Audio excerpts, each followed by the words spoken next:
I don't know what the favourite of my paintings is in there, although, let me think about it, maybe the Raven.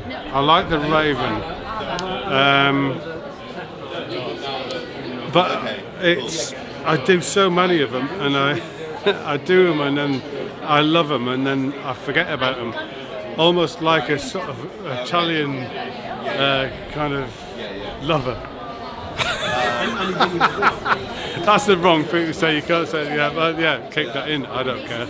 Yeah, you know, I love them, and then I forget them.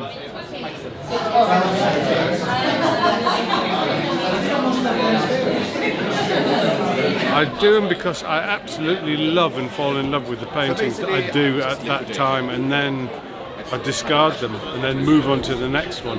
That sounds horrible, doesn't it? But it's true. I do.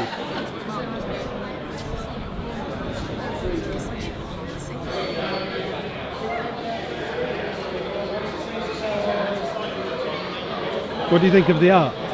Lovely, yeah. Yeah? Yeah. What's your favourite piece? I could feel the crow over there.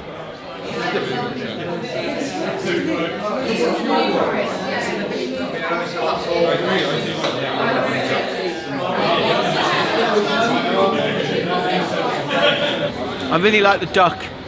I like the way it was strolling forward majestically.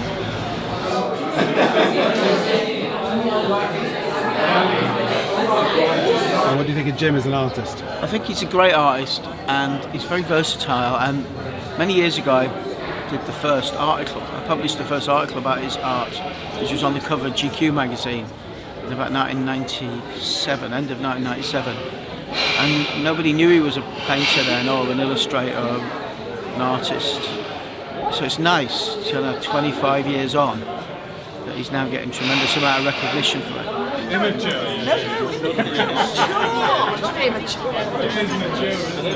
Why birds?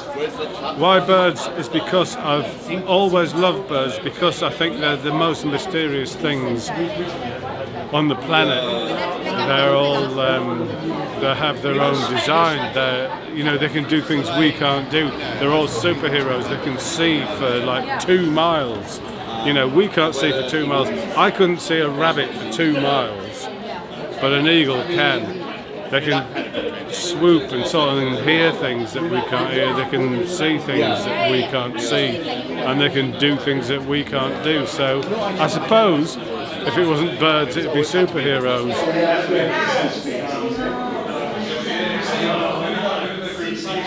My favourite painting was that of the Raven, and I liked it because the head was quite detailed, but as you flow down the bird, it becomes a lot more sort of watercolour in artistic expression. So there's big brush strokes, and then there's water flowing at the bottom, and then there's lots of speckles, which are actually unornithological but very beautiful. I always concentrate on the eyes, because the eyes have to be right, and the eyes have to reflect the world that those birds are looking at. So I try and reflect that within the eyes, and also distract the feathers and things like that, so it concentrates directly on the eyes. That's the way I look at it. I don't know.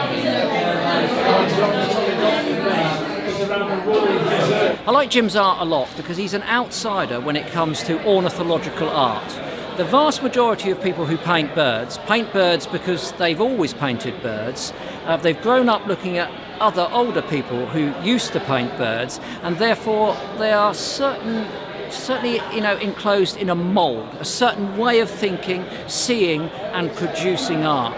But Jim has come into that from the outside, and he brings a different style, a fluidity, imagination, and a different type of creativity to it. And it's also a little bit confrontational, and of course I like that a lot. And I'm here at the Grosvenor Gallery, which I've exhibited at for about 7 years, I think. First show was about 7 years ago. I've done one almost every year since then, apart from COVID, when it all locked down, and so I'm back here at the Grosvenor again, which I'm very pleased to be at. Right in the middle of London. The Royal Academy is just at the end of the road.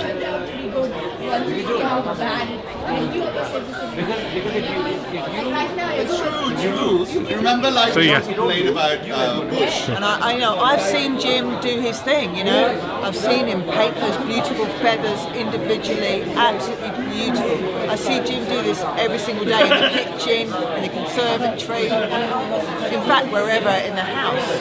But he's absolutely so talented, and I'm so proud, and I love it. Yeah. I love it. We're all very proud of Dad.